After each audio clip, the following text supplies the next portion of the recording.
पुनीत, तो जैसा शाइस्ता पर आपने 25,000 का नाम रखा, फिर 50,000 का नाम रख दिया, गुड्डू मुस्लिम पर आपने लाखों रुपए का इनाम रख दिया, तो इन तीनों के बारे में भी आप बताइए ना, पब्लिक पे इनाम घोषित कीजिए ताकि किसी को पता चले तो आपको इंफॉर्मेशन दे। इसका मतलब है कि पुलिस अभी इनके बारे में कुछ पता लगा नहीं पाई है।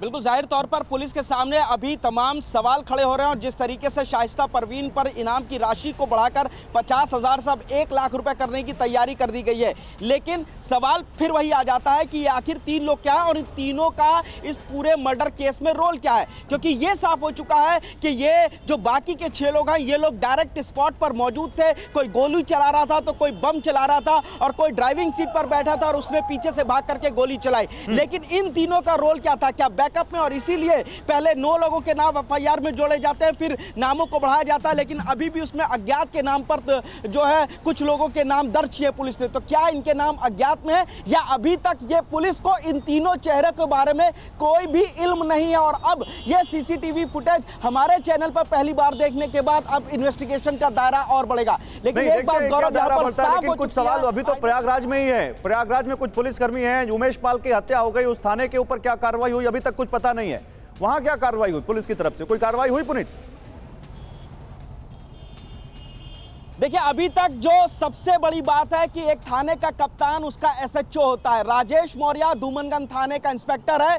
जिस वक्त इस पूरे बम कांड को, गोली कांड को अंजाम दिया गया, उमेश पाल की हत्या की गई, तो उम्मीद की जा रही थी कि 24 घंटे 48 घंटे में एसएचओ को सस्पेंड कर दिया जाएगा, कम से कम ये पनिशमेंट उसको मिलेगी, क्योंकि लापरवाही हुई है। उसके इलाके में सरेआम गोलियां चली, बम चले और हत्यारे आराम से हत्या करने के बाद फरार हो गए, जबकि हत्या करने के बाद वो चकिया इलाके में जाते हैं, रुकते हैं और 8 बजे के बाद में निकलते हैं, लेकिन पुलिस उन तक नहीं पहुंच पाई कई घंटे बाद भी। उम्मीद की जा रही थी कि सस्पेंड होगा एसएचओ, लेकिन आज इतना वक्त बीत जाने के बावजूद एसएचओ पर कोई भी कार्रवाई नहीं हुई। यही सवाल है, यही सवाल है। देखिए करते हैं विक्रम सर, पुलिस का इकबाल, पुलिस का जो शासन दंड से चलता है और पुलिस उस दंड को कहीं ना कहीं पुलिस अपने इकबाल से उस शासन को चलवाती है, एग्जीक्यूट करवाती है।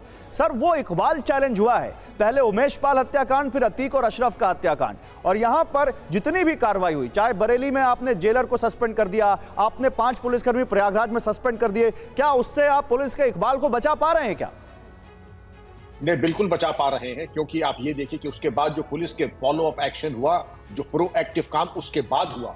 रही बात मौर्य जो एसएचओ उसके सस्पेंशन की बात हो रही है, इसका परिमाण फिक्सेशन ऑफ रिस्पॉन्सिबिलिटी, और जब उस स्टेज पे ये देखा जाता है कि वाकई ये उत्तरदायी है, तो इसमें कोई प्रमाद नहीं होगा, क्योंकि बिना, आपने खुद ही कहा, बिना दंड के राज्याधिकार नहीं चलता है, और दंड उतना ही आवश्यक है, बल्कि ज्यादा आवश्यक है अलंकरण से और पुरस्कार से। लेकिन उसका समय निर्धारित होना चाहिए, किससे उसकी टाइमिंग होनी चाहिए, जिससे कि, क्योंकि जब आप उसको चार्जशीट दें तो आपके पास पूरे तथ्य होने चाहिए, ये कार्रवाई हुई और आपने ये नहीं किया।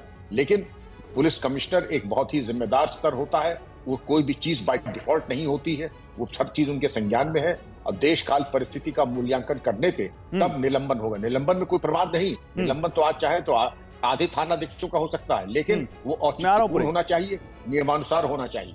ठीक है पुनीत, बोलिए क्या कहना चाह रहे हैं आप?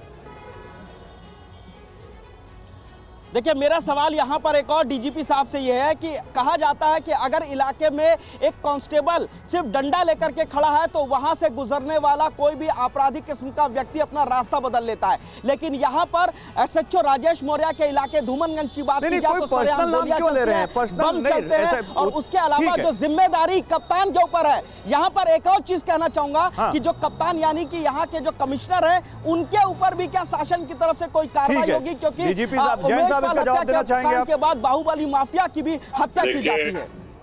मैं इतनी बात कहना चाहूंगा कि इस घटनाक्रम से कुछ ही समय पहले पुलिस कमिश्नरेट का गठन हुआ था। रमित शर्मा मेरे साथ भी रहे हैं, निहायत ही ईमानदार और उत्कृष्ट स्तर के अधिकारी हैं। एसआईटी में भानु भास्कर हैं, जो एडीजी कानपुर जोन थे, अब एडीजी इलाहाबाद जोन हैं, एक आउटस्टैंडिंग ऑफिसर हैं। ऐसा नहीं है, देखिए अगर हर किसी को आप सस्पेंड ही कर देंगे तो फिर इन्वेस्टिगेशन कौन करेगा? नहीं, लेकिन चलिए मैं उस बात को आपकी मानता हूं। जैन सर मेरा सवाल सुन लीजिए, मेरा सवाल क्या है? मेरा सवाल यह है कि लेकिन एक बड़ा इंटेलिजेंस फेल्योर केवल अतीक और अशरफ के हत्याकांड से ही जुड़ा है सर। देखिए 2-2 दिन वो हत्यारे प्रयागराज में रहकर चले गए, वो होटल का नंबर आ गया, कमरा नंबर 203 वहां रुक के चले गए।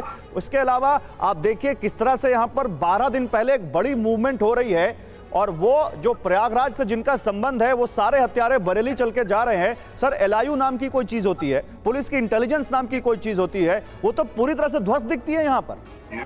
मैं पहले ही कह चुका हूं कि एक चूक थी, यूपी पुलिस को ये गलतफहमी थी कि इतनी सख्त कार्रवाइयां चल रही हैं अतीक के खिलाफ, 1000 करोड़ से ऊपर की संपत्तियों को की जब्तीकरण हो चुकी है, इसलिए ये इस प्रकार की कोई हिमाकत नहीं करेगा, पर इसने फिर भी की।